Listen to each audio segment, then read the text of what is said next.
अस्सलाम वालेकुम नाज़रीन अज जी इन वीडियो में आगे सवाल करने वाला हूँ ड्रामा सीरियल दर्दन जे देश के बारे में जो रिलीज़ थियण खां अॻु में ही सिंध में ॾाढो मक़बूल थिया मशहूर थिया हर कंहिंखे इन ड्रामे जो इंतज़ार था। इन वीडियो में तव्हांखे ॿुधाईंदा त उहो कहिड़नि ॾींहंनि ते हलंदो ऐं घणा ॾींहं हलंदो हफ़्ते में। त इन वीडियो में तव्हांखे मुकमल ॿुधाईंदा इन वीडियो इन ड्रामे के बारे में मुकम्मल तव्हांखे इन वीडियो में ॿुधाईंदा। त वीडियो के आख़िर ताईं ॾिसंदा रहंदा, चैनल के सब्सक्राइब कंदा।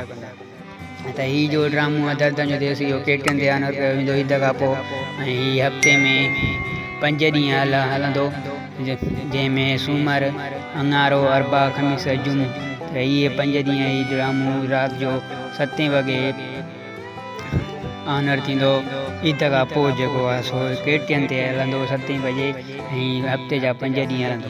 त वधीक इन वीडियो में असां ॿुधाईंदा त इन में तव्हांखे अदाकार ऐं सिंध जो सदोरो जीअं फिल्म सदोरे खां शोहरत माणींदड़ असद कुरैशी इन में तव्हां मुख़्तलिफ़ किरदार में नज़र ईंदो, जंहिंमें हुन केॾी महिल वॾेरे जा त केॾी महिल हीरो जा किरदार कनि, पर हिन में तव्हांखे हिकु नेगेटिव किरदार में नज़र ईंदो ऐं नेगेटिव अदाकारी कंदे तव्हांखे नज़र अची सघे थो।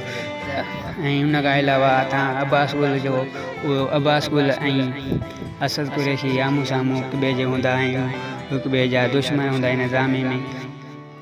त वधीक ॾिसूं था ड्रामो रिलीज़ थिए हुन खां पोइ तव्हांखे वधीक ॿुधाईंदा। तेसिताईं वीडियो खे आख़िर ताईं ॾिसण लाइ तव्हांजी वॾी महिरबानी। वीडियो खे लाइक कंदा ऐं चैनल खे सब्सक्राइब कंदा। Thank U very much.